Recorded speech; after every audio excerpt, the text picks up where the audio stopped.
한 주간 동안 하나님 나라를 바라보며 믿음으로 삶을 잘 살아내셨습니까? 우리는 지난 주일날 아브라함은 하나님의 약속을 바라봤다. 하나님의 나라를 바라봤다. 그래서 가나안 땅에서 하나님의 약속을 믿고 그 인생을 살아냈다라는 그 내용을 살폈지요. 그가 그런 삶을 살 수 있었던 것은 다른 이유 때문이 아니지요. 하나님의 약속, 하나님의 나라를 바라보았기 때문이지요. 우리도 이 사실을 생각하면서요, 우리 인생 자체가 쉽지만은 않습니다. 고난의 시간, 아픔의 시간, 어려움을 겪는 그런 과정도 있고 때때로 즐거운 시간도 있겠지요. 세상에 유혹도 있을 수도 있지요. 이런저런 것들로 우리가 영향을 받는데 중요한 것은 우리는 신분이 다르다라는 것.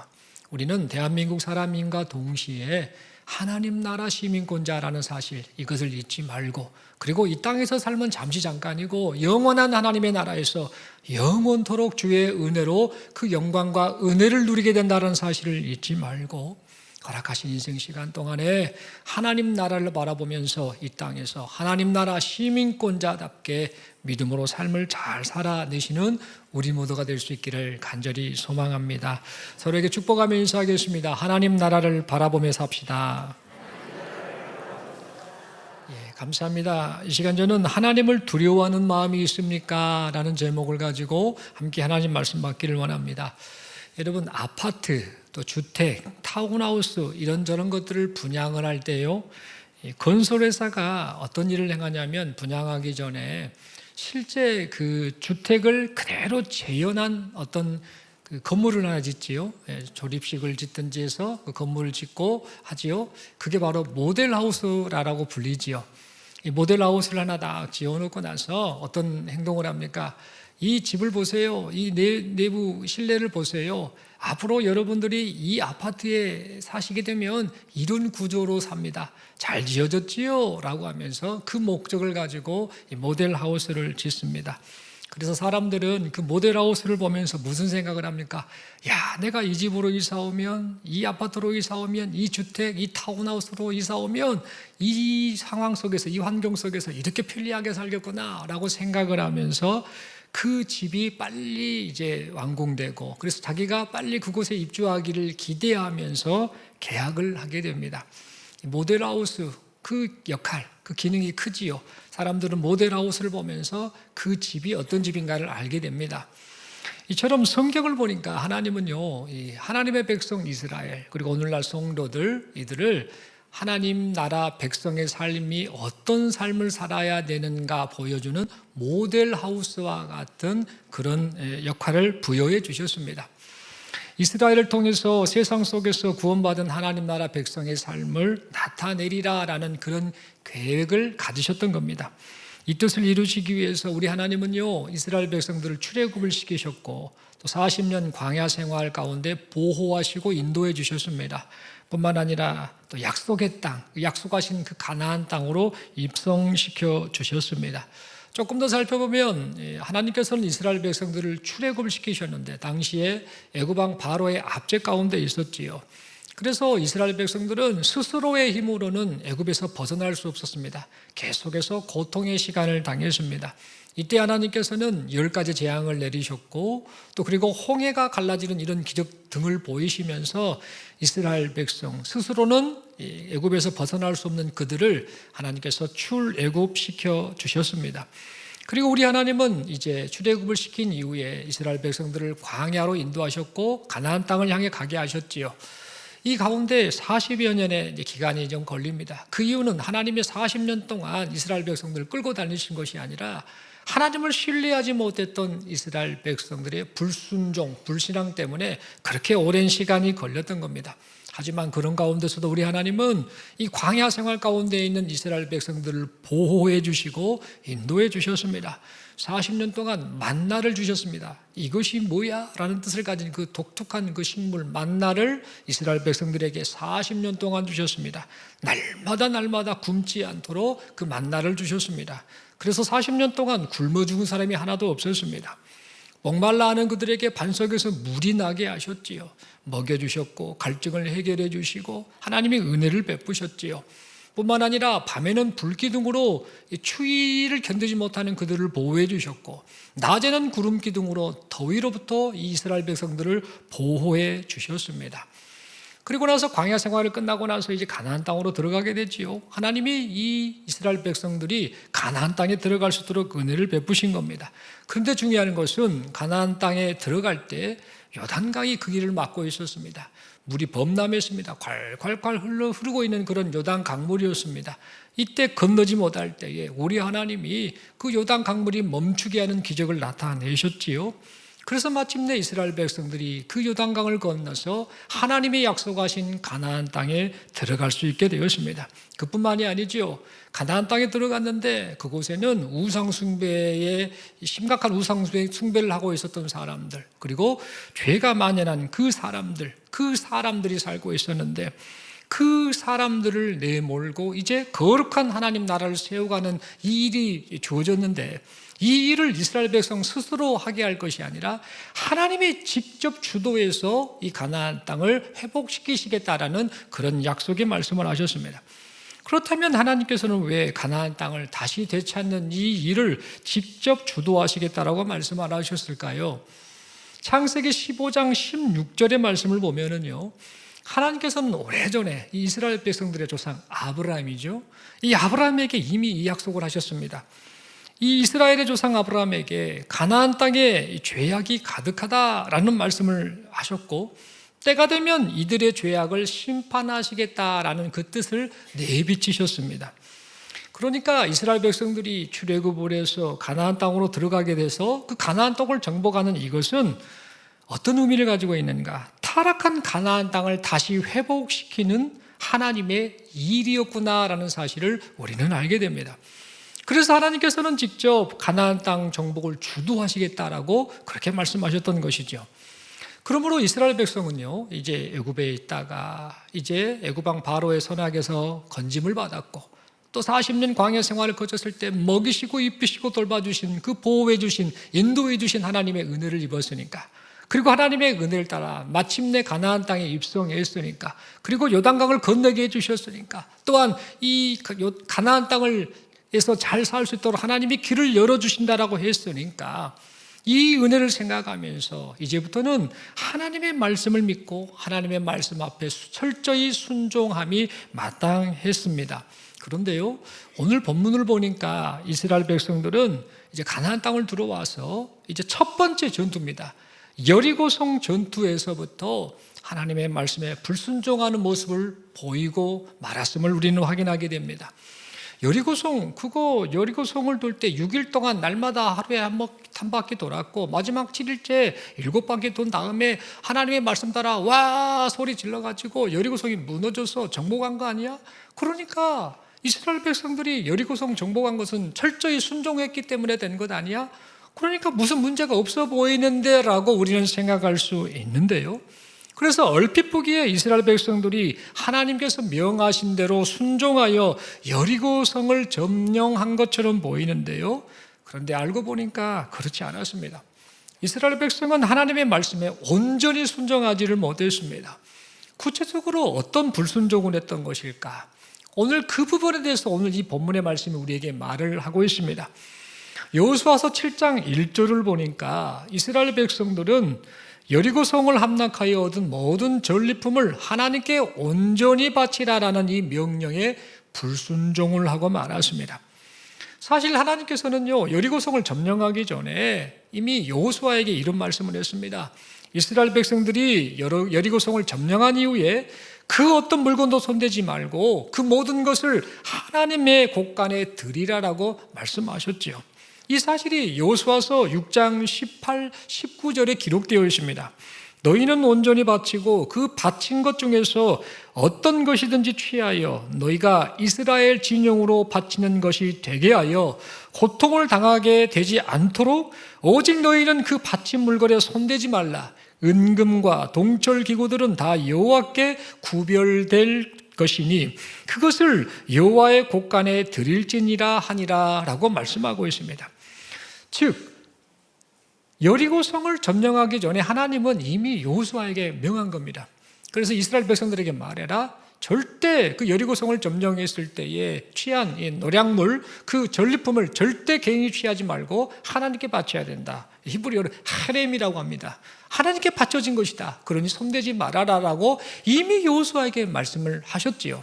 그런데 이스라엘 백성들은 그 말씀을 이제 하나님 앞에 불순종해서 죄를 범하고 말았던 겁니다. 그런데 알고 보니까 하나님께서는 여호수아에게만 이 말씀을 하신 것이 아니었습니다. 이미 여호수아보다 그 전 시대를 살았던 모세지요, 그 전 지도자지요, 이 모세에게 이 가나안 땅으로 들어가기 전에 신명기 말씀을 통해서 이스라엘 백성들이 절대 이것은 하면 안 된다라는 사실을 이미 일러두셨습니다. 그 사실이 신명기 7장 25, 26절 말씀이지요. 너는 그들이 조각한 신상들을 불사르고 그것에 입힌 은이나 금을 탐내지 말며 취하지 말라. 네가 그것으로 말미암아 올무에 걸릴까 하노니 이는 네 하나님 여호와께서 가증히 여기시는 것임이니라. 너는 가증한 것을 네 집에 들이지 말라. 너도 그것과 같이 진멸당할까 하노라. 너는 그것을 멀리하며 심히 미워하라. 그것은 진멸당할 것임이니라 라고 하면서 이 말씀을 먼저 모세에게 하셨고 그 뒤를 이어서 나중에 여호수아에게도 하셨는데 이스라엘 백성들은 그 말씀을 깡그리 잊어버리고 하나님 앞에 불순종하는 모습을 보이고 말았던 겁니다. 그런데 이 중요한 특징이 뭐냐면 하나님께서 이스라엘 백성들이 가나안 족속의 우상 숭배와 죄에 물들지 않게 하시려고 이스라엘에게 가나안 땅에 들어가서 가나안 사람들의 우상 숭배와 죄의 흔적이 담긴 물건들을 취하지 말고 온전히 바치도록 하셨는데 문제는 이스라엘 백성들이 그것을 깨고 말았다는 겁니다. 또한 하나님은 전리품을 하나님께 바침으로 가나안 땅을 지금 되찾게 되는 이것은 사람의 힘으로 한 것이 아니다. 하나님의 은혜로 된 것이다라는 사실을 이 말씀을 통해 잊지 않기를 원하셨습니다. 그런데 이스라엘 백성은 하나님의 명령을 거역하고 말았지요. 좀 더 구체적으로 보자면요, 이스라엘 백성 중에 한 사람이었던 아간이라는 사람이 하나님의 명령을 거역하여 불순종을 하고 말았습니다. 아간이 어떤 행동을 했는가 보겠습니다. 아간은 탐심을 품습니다. 그래서 노략한 물건 중에 세 가지를 그가 몰래 숨겨놓습니다. 자기 것 삼았지요. 어떤 것을 했는가? 신할 지방의 외투 한 벌, 그리고 은 200세겔, 금덩이 50세겔을 이제 그가 몰래 취해서 자기 장막 땅에 묻어두었습니다. 이것을 오늘날 가치로 보면 어느 정도 가치인가 한번 계산을 해봤습니다. 신할산의 이 외투는요, 당시 상당히 좋은 고가의 옷이라고 여겨지는 그런 시대였습니다. 이 외투, 오늘날로 말하면 명품 외투입니다. 대략 한 500에서 2천만 원 정도 되는 그런 외투다라고 보면 되겠지요. 그리고 은 200세겔은 오늘날 가치로 한 850만 원 정도의 가치를 두고 있습니다. 그리고 금덩이가 50세겔로 하는데요, 오늘날 가치로 한 1억 2천만 원 정도. 어마어마한 것을 지금 아간이 그것을 보고 탐심을 품고 자기 것으로 삼았던 겁니다. 그런데 문제는 이스라엘 백성들은 아간이 그런 죄를 지은 줄을 몰랐습니다. 왜 그랬을까요? 아간이 은밀하게 행동을 했기 때문입니다. 그 이후에 아무것도 모르는 이스라엘 백성들은요, 이제 우리가 여리고성을 점령을 했으니까 이제 그 뒤를 이어서 아이성도 점령해야겠다라고 생각하고는 아이성을 공격하게 됩니다. 그런데 아이성을 공격하다가 아이성 사람들의 이 저항이 거세지자 이스라엘 백성들이 겁을 먹고 도망을 하게 됩니다. 그래서 이 여호수아가 겁을 먹은 이 백성들을 보며 하나님께 아뢰입니다. 하나님께 엎드려서 하나님, 이 상황이 어찌 된 겁니까? 우리가 하나님의 은혜로 여리고성을 함락시켰고 이제 아이성을 공격하는데 아이성은 여리고성보다 더 크지 않은 성인데 쉽게 정복할 수 있을 것 같았는데 이게 어찌 된 일입니까? 백성들이 벌벌 떨고 있습니다 라고 하며 하나님께 이 상황이 어떻게 된 것인지를 물었습니다. 그러자 하나님께서는 여호수아서 7장 11절의 기록대로 이스라엘 백성이 하나님과의 언약을 깨고 범죄했다, 하나님께 바쳐야 할 가나안의 전리품을 도둑질해서 자기 것으로 삼았다라고 말씀하셨습니다. 그리고 계속해서 말씀하시죠. 만약 이스라엘 백성이 하나님께 바쳐야 할 가나안의 전리품을 계속 자기가 가지고 있으면 하나님께서 더 이상 이스라엘 백성과 함께하지 않겠다라고 말씀하셨습니다. 그러면서 이 하나님께 바쳐야 할 전리품을 몰래 도둑질한 그 사람을 색출해내는 방법도 일러주셨습니다. 어떤 방법인가? 하나님께서는 제비 뽑아라. 도둑질한 자를 색출해내는 그 방법으로 모든 지파를 다 불러라. 그래서 제비를 뽑아라. 그리고 제비를 뽑힌 자, 즉 하나님께 바쳐야 할 전리품을 취한 자, 그리고 그와 관련된 모든 소유를 다 죽이라라고 명하셨습니다. 그래서 이 말씀을 따라 다음 날 이제 여호수아가 모든 지파를 부릅니다. 모든 지파의 책임자들을 불렀겠죠. 모든 지파를 불러 제비를 뽑았습니다. 그런데 처음에 유다 지파가 뽑힙니다. 12지파가 있었는데 그 중에 유다 지파가 제비에 뽑힌 것이지요. 그리고 이 유다 지파 중에 이제 그 유다의 자식들이 있죠. 그 중에 또 제비를 뽑았는데 세라라는 아들, 그 세라 족속이 뽑히게 됩니다. 그리고 이 세라 족속 중에 또 여러 사람이 있는데 그 중에 제비를 뽑았더니 삽디가 뽑힙니다. 그리고 나서 이제 삽디 가족 중에 제비를 뽑았더니 갈미의 아들이고 삽디의 손자인 아간이라는 사람이 최종적으로 제비에 뽑히게 됩니다. 아간이 뽑히자 여호수아가 이 아간을 향해 말을 합니다. 숨기지 말아라. 네가 도대체 무엇을 행했는지 솔직히 좀 말해다오라고 그렇게 말을 합니다. 그러자 아간은 자신의 죄가 드러나는 것을 압니다. 그리고 자신이 범한 죄를 순순히 다 자백을 하게 됩니다. 그래서 결과적으로 이 아간의 범죄가 확인되자 여호수아는 하나님의 명령대로 아간과 그와 관련된 속한 모든 것을 골짜기로 끌고 가지요. 그리고 골짜기로 끌고 가서 그거 모든 것들을 처형을 하는데 괴로운 심정으로 그렇게 그들을 모든 것들을 다 멸합니다.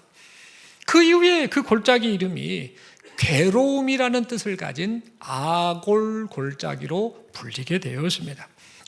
여러분, 우리는 이 아간에 관한 사건을 살펴보면서요, 두 가지 질문을 좀 해보게 됩니다. 첫 번째 질문은 뭐냐면요, 아간은 도대체 왜 하나님의 말씀을 어기고 이 노략한 물건을 몰래 자기 것으로 숨겼던 것일까라는 이 질문을 하게 됩니다. 성경에 보니까 탐심을 가졌다고 했는데 그저 탐심 때문이었을까? 더 근본적인 원인이 무엇일까? 우리는 좀 생각을 해보아야겠습니다. 여러분, 이스라엘 백성 중에 한 사람이었던 이 아간은요, 여호수아를 통해서 지금 말씀을 들었습니다. 이미 어떤 말씀을 들었는가? 하나님께서 여리고성을 점령한 이후에 얻게 된 모든 전리품은 하나님께 바쳐라. 만약 불순종하면 화를 당하게 될 것이다 라는 이 말씀을 하셨던 그 말씀을 이미 들었습니다. 그런데 아간은 노략한 물건을 보며 탐심을 품고 그것을 몰래 숨겼지요. 이미 여호수아를 통해서 하나님의 말씀을 들었음에도 불구하고 아간은 그렇게 행동했던 겁니다. 여러분, 아간이 왜 이런 행동을 했을까? 그 이유가 근본적으로 무엇일까? 그저 탐심 때문이었을까? 도대체 무엇이 문제였길래 그가 이런 행동을 했던 것일까요?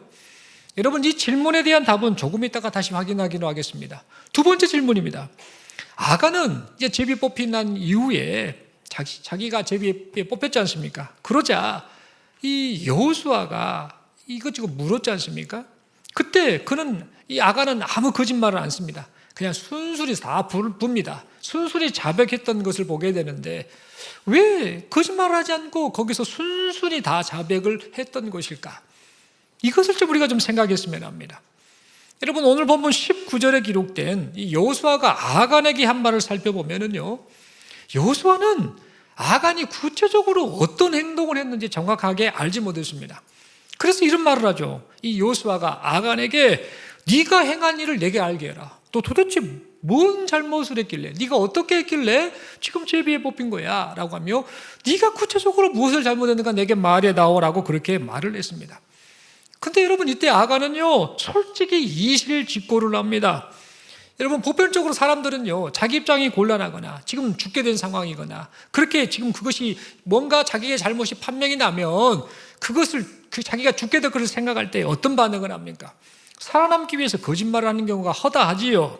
아마 이렇게 반응하겠죠. 나도 몰라요. 내가 왜 제비에 뽑혔는지 나도 몰라요. 지금 내가 뭘 잘못했다고 그러세요? 증거를 대보세요. 나도 모른단 말이에요 라고 그렇게 반응하는 것이 보편적인 사람들의 특징 아닙니까? 그런데 아간 역시 그런 반응을 보일 수도 있지 않습니까? 여호수아가 네가 도대체 무슨 짓을 한 거야? 어떻게 된 거야? 라고 물을 때, 알지 못한 상태에서 물을 때에 아간이 얼마든지 자기 변호를 하면서 시치미를 뗄 수 있었습니다. 그런데 아간은 솔직히 이실직고를 합니다. 여러분, 왜 그랬을까요? 왜 솔직히 이실직고를 해버렸을까? 여러분, 두 가지 질문을 드렸습니다. 첫 번째는 아간은 하나님께서 금하신 명령을 알면서도 불순종했는데, 불순종한 이유가 뭐냐 이겁니다. 그저 탐심 때문이었는가? 분명한 이유가 있을 건데 그것이 뭐냐라는 겁니다. 두 번째로, 지금 제비에 뽑혀서 시침이 될 수 있는 상황이지 않습니까? 아직 여호수아가 정확한 증거물을 찾는 것도 아니고 정확하게 알지도 못한 상황이니까 나 몰라요라고 얼마든지 시침을 뗄 수 있는 상황이었는데도 아간은 그냥 순순히 붑니다. 이실직고를 했다라는 겁니다. 여러분, 그 이유가 도대체 무엇이냐라는 겁니다. 이 두 질문에 대한 답을요, 우리는 한 문장으로 표현할 수 있겠습니다. 그것은 뭐냐? 하나님을 두려워했느냐? 안 했느냐? 하나님을 두려워했느냐? 하나님을 두려워하지 않았느냐가 아간으로 하여금 그런 행동들을 하게 했다라는 겁니다. 여러분, 아간은 이스라엘 공동체에 속한 사람이었습니다만 하나님을 두려워하지 않았기에 하나님께서 금하신 명령을 알면서도 하나님의 말씀에 불순종을 하고 말았습니다. 여호수아서 6장 18절의 기록대로 아간은 이스라엘 공동체와 함께 너희가 고통을 당하게 되지 않도록 하나님께 바쳐질 물건에 손대지 말라라는 말씀을 이미 함께 들었었습니다. 그러므로 아간이 하나님을 두려워했다고 한다면요, 여호수아를 통해 주신 이 하나님의 말씀을 무겁게 받았을 것입니다. 무겁게 여겼을 것입니다. 그런데 그는 하나님을 두려워하지 않았지요. 그래서 아간은 여호수아를 통해 주신 이 하나님의 말씀을 가볍게 여기고는 이스라엘 공동체에게 경고하신 이 말씀이 설마 나에게 하신 말씀이겠어? 그냥 하나님의 말씀을 주셨지. 그러나 그 말씀이 내게 주시는 말씀이겠어라는 그런 생각을 아마도 했을 것입니다. 그 결과 아간은 하나님의 말씀을 알고도 탐심에 이끌려서 하나님께 바쳐야 할 물건을 도둑질하는 죄를 짓고 말았습니다. 여러분, 두 번째로 시침이 떼어질 수 있는 상황에서 아간이 지금 이실직고한 이유, 그게 무엇인가 좀 생각했으면 합니다. 아간은 제비뽑기를 통해서 자신의 죄를 드러내시는 이 하나님, 지금 과정을 밟아가면서 자신의 죄를 분명하게 드러내고 있지 않습니까? 그 하나님을 두려워했기에 시침이 될 수 있는 상황에서도 여호수아에게 순순히 자백을 했습니다. 여러분, 아간은 처음에 모든 지파가 모여 제비를 뽑을 때에 아마 이런 생각을 했을 겁니다. 내 죄가 설마 드러나려고? 내가 한 행동 자체가 드러나겠어? 라는 그런 생각을 했을 것입니다. 여러분, 생각해 보시겠습니다. 민수기 26장에 보면은요, 이스라엘 백성들, 20세 이상 이스라엘 백성들 중에 장정, 그 장정이 숫자가 얼마냐면요, 60만 1730명입니다. 대략 60만 명입니다. 장정만. 20세 이상 된 장정만. 그 많은 숫자죠. 여러분, 그 많은 장정들 60만 명이라고 생각한다면 그 사람들 중에 딱 한 명이 걸린 거죠. 아간이 걸렸으니까. 일반적으로 어떤 반응을 합니까? 이 많고 많은 사람들 중에 내 죄가 드러날, 내가 범인이라는 것이 드러날 확률이 거의 없겠지라는 이런 생각을 하지 않았겠습니까? 다시 말해, 그 많고 많은 사람들 중에 아간이 제비에 뽑혀 범인으로 지목된다라는 것은 거의 불가능에 가까운 일이었습니다. 그런데요, 놀랍게도 하나님께서는 제비 뽑기를 통해서 아간이 죄인임을 아주 정확하게 지목하셨습니다. 12지파 가운데 유다지파가 뽑히게 하시고, 유다의 아들들 가운데 이 세라가 뽑히게 하시고, 세라의 아들들 가운데 삽디가 뽑히게 하시고, 그의 아들 갈미가 뽑히게 하시고, 그의 아들 아간이 뽑히도록 하나씩 하나님이 정확하게 한치의 오차도 없이 제비 뽑히는 이 절차를 통해 아간이 범죄했음을 드러내셨던 겁니다. 여러분, 생각을 해보시겠습니다. 12지파 가운데 그 60만 명 되는 장정 중에 설마 내가 걸리겠어? 이런 생각을 했겠지요. 들키지 않아. 조금 불안은 했겠지만, 아이고 60만 분의 명 중에 한 명이 뽑히는 건데 이거 불가능하지 생각하지 않았겠습니까? 그 누구도 모르는 사실이니까, 은밀히 향한 죄니까요. 그런데 12지파 중에 유다지파가 뽑혔네? 아마 제 생각에는 아간이 상당히 좀 약간 불안했을 것 같습니다. 근데 유다지파 가운데 세라, 그 다음에 삽디, 갈미, 이렇게 하면서 자기까지 뽑혔을 때에 이 아간은 참 많은 충격을 먹었을 거라고 생각합니다. 이때 자신이 지목되자, 제비에 뽑히게 되자 아간이 무슨 생각을 했을까요? 하나님이 나의 죄악을 보셨구나. 내가 지금 무슨 생각을 하고 있는지 하나님이 하시는구나라는 그런 생각을 했을 것으로 여겨집니다. 그래서 아간은 모든 것을 감찰하시는 하나님을 심히 두려워하면서요, 여호수아가 물을 때에 오늘 보면 20절의 말씀대로 내가 참으로 이스라엘의 하나님 여호와께 범죄하여 이러이러하게 행하였나이다 라고 그렇게 자백을 했던 겁니다. 다시 말해 하나님을 지금 두려워하게 된 겁니다. 그 모든 절차 과정 속에 하나님이 나를 너무도 다 보고 계셨구나, 결국은 나를 지목하시는구나라는 사실을 생각하면서 그 두려운 마음을 가지고 하나님 앞에 그렇게 자백을 했던 것입니다. 사랑하는 성도 여러분, 우리는 이러한 사실을 생각하면서요, 하나님을 두려워하는 마음이 신앙의 출발이구나라는 사실을 잊지 말아야겠습니다. 하나님께서 우리가 말씀을 가볍게 여기는지 중히 여기는지 우리 마음 상태를 알고 계신다는 거, 그리고 말씀에 순종하는지 불순종하는지 우리의 일거수일투족을 지켜보신다는 사실을 잊지 말아야겠습니다. 여러분, 시편 139편 1절, 2절, 3절, 4절을 보면은요, 이 다윗이 하나님이 얼마나 세밀하신 분이시고 이 모든 것을 감찰하신 분이구나 라는 하나님 앞에 두려운 마음, 그리고 하나님의 은혜를 구하는 그런 이 신앙 고백을 하고 있음을 보게 됩니다. 다윗은 자신의 마음과 자신의 생각과 자신의 말과 자신의 행동을 하나님이 다 알고 계시네 라는 것을 지금 시편 139편 1절부터 4절을 통해 고백을 하고 있습니다. 여호와여, 주께서 나를 살펴보셨으므로 나를 아시나이다. 주께서 내가 앉고 일어섬을 아시고 멀리서도 나의 생각을 밝히 아시오며 나의 모든 길과 내가 눕는 것을 살펴보셨으므로 나의 모든 행위를 익히 아시오니 여호와여, 내 혀의 말을 알지 못하시는 것이 하나도 없으시니다 라고 그렇게 고백하였습니다. 여러분, 이 다윗의 고백을 보면서 우리가 깨닫게 되는 중요한 사실이 있습니다. 그것은 뭐냐? 신앙생활이라는 것은요, 신앙생활이라는 것은 하나님을 두려워하는 마음으로 하나님 앞에서 살아가는 것, 이것이 신앙생활이다라는 사실을 우리는 깨닫게 됩니다. 여러분, 여기서 하나님을 두려워하라고 하니까요, 하나님을 무섭게 여기라는 말로 오해하는 사람들이 있습니다. 하나님을 두려워하라고 하니까 하나님을 무서워하는 거 말하는 건가? 그렇게 착각을 한다는 겁니다. 그러나 여러분, 두려워하다라는 말과 무서워하다라는 말은요, 비슷한 말인 것 같지만 의미가 전혀 다릅니다. 무서워하다라는 이 말은요, 위험이나 고통이나 피해를 줄 수 있는 그 대상 앞에서 느끼는 감정을 말하죠. 그런데 이 두려워하다는 말은요, 무서워하다는 의미도 포함하고 있습니다만 더 넓은 의미를 가지고 있습니다. 어떤 존재, 어떤 존재의 권위나 위험이나 거룩함이나 중요성, 이것을 인정하면서 그 존재 앞에서 함부로 하지 않는 마음, 그 존재 앞에서 함부로 하지 않는 태도로 사는, 그것을 바로 두려워하다라는 말로 표현할 수 있다는 겁니다. 여러분, 그러므로 우리는요, 하나님을 두려워해야 됩니다. 하나님에 대해서 이런 두려워하는 마음이 있어야 한다라는 겁니다. 여러분, 우리는 흔히 하나님을 경외하라는 말씀 내가 잘 알아요, 나는 하나님을 경외하며 살겠어요 라고 이렇게 말을 쉽게 합니다. 그런데 여러분, 하나님을 경외하는 것은요, 단순히 그냥 잘 섬기는 정도만을 말하지 않습니다. 오래전에 한번 그런 말씀을 드렸는데, 경외하다라는 이 단어, 경외라는 이 단어의 한자를 풀어보면요, 경자가 공경할 경자입니다. 그리고 외자는요, 두려워할 외자입니다. 그냥 하나님을 잘 섬기면 되지, 그게 아닙니다.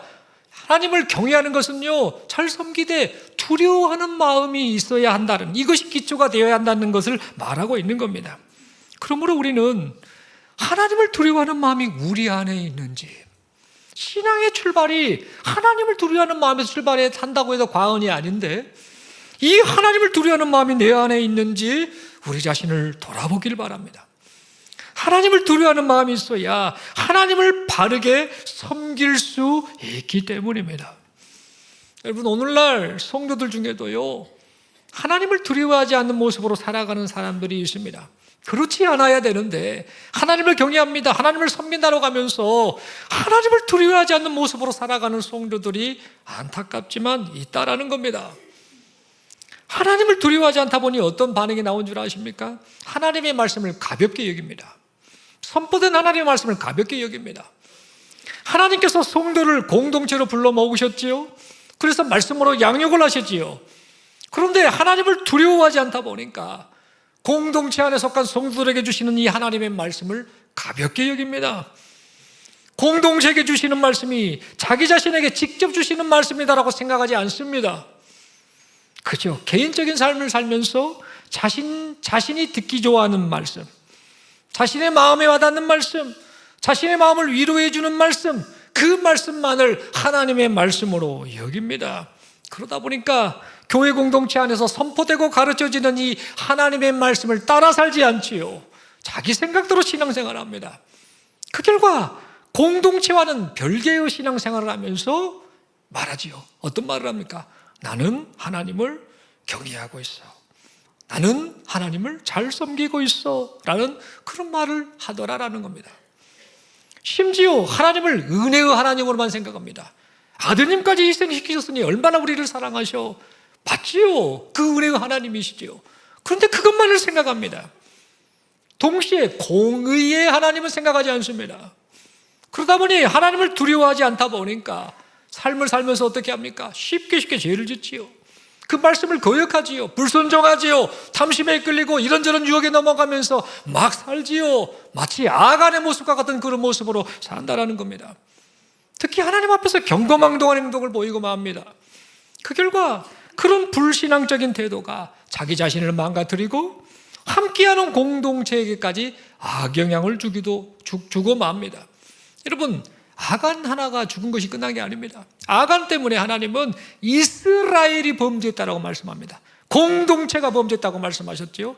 아간 하나가 죽는 것이 끝이 아니었습니다. 그 아간 한 사람의 그 멸한 이 사건으로 인해서 이스라엘 백성들이 괴로웠습니다. 심히 괴로웠습니다. 그래서 그 괴로움이란 뜻을 가진 아골 골짜기, 그것을 후대에도 계속 사람들이 기억을 하게 되었다라는 겁니다. 이처럼 개인의 불신앙적인 태도가 자신을 망가뜨릴 뿐만 아니라 함께하는 공동체까지 악영향을 주고 만다라는 겁니다. 어떤 악영향일까요? 저렇게 신앙생활해도 괜찮구만, 저렇게 그냥 막 살아도 괜찮구만, 하나님의 말씀을 거역해도 아무 문제 없구만, 이런 잘못된 그 전염병을 얻게 되는, 영적인 전염병을 얻게 되는 그런 현상이 발생하고 만다라는 겁니다. 여러분, 이런 상황 속에서 우리가 잊지 말아야 할 것은요, 하나님은 다 보고 계셔요. 하나님은 다 보고 계시고 지켜보고 계시다라는 사실입니다. 하나님께서는요, 우리의 마음과 우리의 생각과 우리의 행동과 우리의 말, 모든 것을 다 지켜보고 계시다라는 겁니다. 여러분, 그러므로 우리는 우리 마음 중심에 하나님을 진정 두려워하는 마음이 있는지 스스로를 돌아보기를 바랍니다. 만약 스스로 생각하기에 나는 하나님을 두려워하는 마음이 있어, 나는 하나님을 잘 경외해라고 생각한다라고 한다면 교회 공동체에게 주시는 이 하나님의 말씀을 가볍게 여기고 있는지 무겁게 여기고 있는지 우리 자신을 돌아보길 바랍니다. 왜 그래야 할까요? 왜 우리가 교회 공동체에 주시는 이 말씀을 무겁게 여겨야 될까요? 왜 그래야 될까요? 하나님의 말씀을 받는 태도, 하나님의 말씀을 대하는 태도가 곧 하나님을 두려워하느냐 그렇지 않느냐를 나타내기 때문입니다. 여러분, 이스라엘에 가보면은요, 정통파 유대인들이 있습니다. 우리는 하나님을 잘 섬겨라고 하는 사람들이죠. 그들은 예수를 부정하지요. 예수를 통해서 하나님께 나아가는데 예수를 부정합니다. 지금도 메시아가 올 거야 라고 생각하는 사람들이 바로 그들이지요. 그 유대인들 중에 정통파 유대인들은 그 하나님에 대한 그 나름대로의 믿음이 아주 특심입니다. 대단한 사람들입니다. 근데 이 정통파 유대인들의 독특한 특징이 있습니다. 그게 뭐냐면은요, 머리 위에다가요, 이만한 빵모자는 아니고 동그란 모자, 천으로 짠 모자를 딱 머리에 쓰고 있습니다. 이 핀으로 고정을 딱 하죠. 어디를 덮느냐면 머리에 정수리를 딱 덮습니다. 덮어놓고 있으면서 자기네들의 그 신앙을 그렇게 표현합니다. 이 모자 이름이 키파라고 합니다. 히브리어로 키파. 뜻이 뭐냐면 둥근 덮개, 이런 뜻을 가지고 있는 그 키파라는 모자를 딱 머리에 씁니다. 한 번쯤 보셨을 겁니다. TV 보면 동그란 모자 하얀색이나 모자 딱 둘러쓴 사람들을 볼 겁니다. 유대인들 중에. 그들이 바로 정통파 유대인들입니다. 이들이 이 모자를 왜 쓰는 줄 아십니까? 유대인들 중에 다 쓰는 건 아닙니다. 쓰는 사람이 있고 날마다 쓰는 사람이 있고 어떤 절기 때 한 번씩 쓰는 사람도 있고 안 쓰는 사람도 있는데요. 이들은 이 모자를 꼭 씁니다. 왜 이 모자를 쓰느냐? 이 모자의 의미가 있기 때문입니다. 정수리에다 이 모자를 딱 쓰는 것은 행동은 뭐냐면 하나님이 내 위에 계신다 라는 그런 의미를 가지고 모자를 씁니다. 큰 모자가 아니라 작은 모자입니다. 동그란 모자 딱 얹어 놓습니다. 정수리에. 그 의미가 뭐냐? 하나님이 내 위에 계신다. 이게 뭐냐면 하나님이 나를 다 보고 계셔. 나는 하나님 앞에서 살고 있어. 이런 그 신앙 고백을 가지고 하나님에 대한 두려운 마음을 표현하는 그 행동으로 그 키파라는 모자를 쓰는 겁니다. 여러분, 정통파 유대인들이 이런 마음으로 살고 있는데요. 이런 것처럼 우리는요, 모자는 안 쓰더라도 우리도 하나님을 두려워하는 마음을 가지고 하나님 앞에서 살아야 하지 않겠습니까? 모자는 아니더라도 하나님이 내 위에 계시지. 하나님이 보고 계시지. 그 하나님을 두려워하는 마음을 가지고 우리가 살아야 하지 않겠습니까? 그리고 하나님을 두려워하는 마음으로 산다고 한다면 하나님께서 공동체에게 주시는 이 말씀, 그 말씀을 나에게 주시는 말씀이다. 나에게 주시는 말씀이다. 공동체에게 주는 말씀이지만 그 말씀이 지금 나에게 하시는 말씀이다라고 여기며 하나님의 말씀을 무겁게 받고 그 하나님의 말씀을 순종하며 살아야 하지 않겠습니까? 여러분, 이 모습이 어떤 모습일까요? 이렇게 살았을 때 어떤 모습이 될까요? 하나님이 우리를 부르신 목적에 맞는 삶이지요. 내가 너희를 모델하우스처럼 살게 할 거야. 세상 사람들에게 하나님의 백성은 이렇게 사는 거야 라는 것을 보여주는 그런 모델하우스와 같은 그 기능을 갖게 할 거야 라는 그 목적을 가지고 부르셨는데, 우리가 살면서 하나님을 두려워하면서 그 말씀을 존중히 여기며 이렇게 살 때에 비로소 우리가 하나님께서 부르신 그 목적, 모델하우스와 같은 그런 인생을 살게 되지 않겠습니까? 여러분, 그리할 때 세상 사람들이 우리를 보고 어떤 반응을 할까요? 세상 사람들이 우리를 보면서 저들이 믿는 하나님, 저들이 두려워하는 하나님, 저들이 섬기는 하나님, 저들이 믿고 고백하는 예수 그리스도, 저들이 의지하며 동행하는 성령 하나님, 그 성삼위 하나님이 내 하나님이 되면 좋겠다라고 생각하며 우리와 함께 예수님을 믿고 하나님을 경외하는 삶을 살게 되지 않겠습니까? 사랑하는 성도 여러분, 그러므로 우리 모두가 하나님의 은혜로 예수 믿고 하나님의 구원받은 자녀가 되었다라는 사실을 생각하면서요, 먼저는 하나님의 은혜에 감사하는 마음을 잊지 않기를 바랍니다.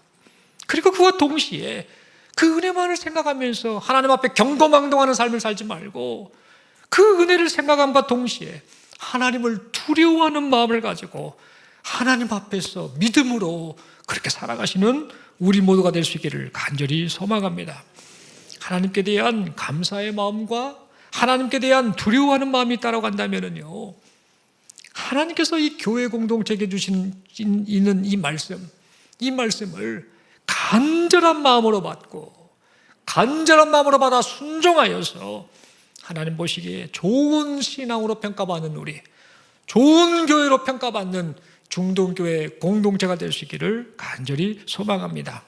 우리 하나님께서 이렇게 믿음의 결단을 하며 은혜를 사모하며 나아가는 우리 모두에게 또 그것을 보시고 칭찬하시고 잘하고 있다라고 그렇게 은혜를 나타내 주실 줄로 믿습니다. 우리 서로에게 축복하며 이렇게 묻겠습니다. 하나님을 두려워하는 마음이 있습니까? 한 번 더 서로에게 묻겠습니다. 선포된 말씀을 어떤 마음으로 받고 있습니까? 서로에게 축복하며 손을 들어 이렇게 인사하겠습니다. 우리는 지금 하나님 앞에서 살고 있습니다. 아멘이시죠? 오늘날 이 시대는요, 말씀이 그냥 여기저기 말씀의 홍수 시대라고 해도 과언이 아니지요. 휴대폰으로 유튜브로라든지 여기저기 온통 많은 설교들이 있습니다. 많은 이들이 다 성경적인 이야기도 하고 설교도 다 하지요. 다 좋습니다. 다 좋은데 하나 기억하십시오. 하나님이 나를 왜 중동교에 속하게 하셨을까? 내가 다른 지역에 살 수도 있고 다른 나라에 살 수도 있는데 하나님이 왜 나를 중동교에 속해 신앙생활을 하게 하셨을까? 그것을 잊어서는 아니 됩니다. 중동교에 와서 신앙생활하되 선포된 말씀이 있지요. 그 말씀을 그냥 공동체에 던져주는 말씀이다 생각하지 말고 내게 주신 말씀이다라고 생각하며 그 말씀 따라 살아가면 됩니다. 공동체로 부르셨습니다. 공동체를 불러서 하나님이 공동체를 이끄실 뿐만 아니라 이 모델하우스의 역할을 하게 하실 뿐만 아니라 우리 개인을 지금 빚어가고 계십니다. 믿음의 사람으로. 그것을 생각하면서요. 살면서 정말 하나님 앞에 믿음으로 살았으면 좋겠습니다. 무엇보다도 지금 내가 하나님 앞에 살고 있다는 거. 하나님을 두려워하는 마음으로 사는 것이 필요하다는 거. 많은 성경 지식이 필요합니다만 결정적으로는 덜 중요한 것 같습니다.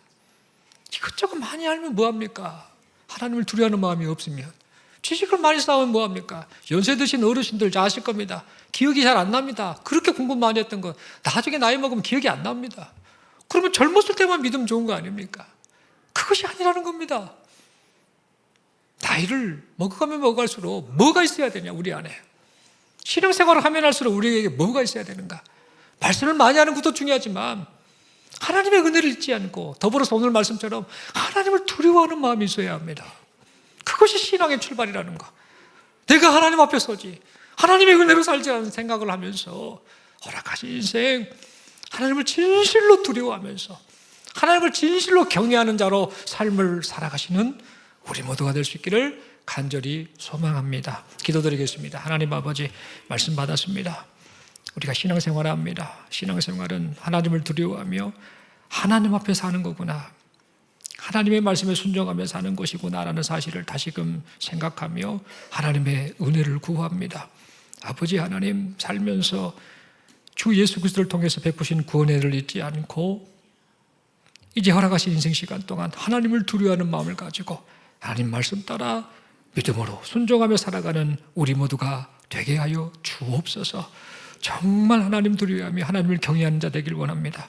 우리 마음, 우리 생각, 우리의 행동, 우리의 말을 다 살피시는 하나님 앞에서 오직 하나님 앞에 칭찬받을 만한 그런 신실한 믿음으로 삶을 살아드리는 우리 모두가 되게 하여 주옵소서. 우리 주님 예수님 이름으로 기도드리옵나이다. 아멘.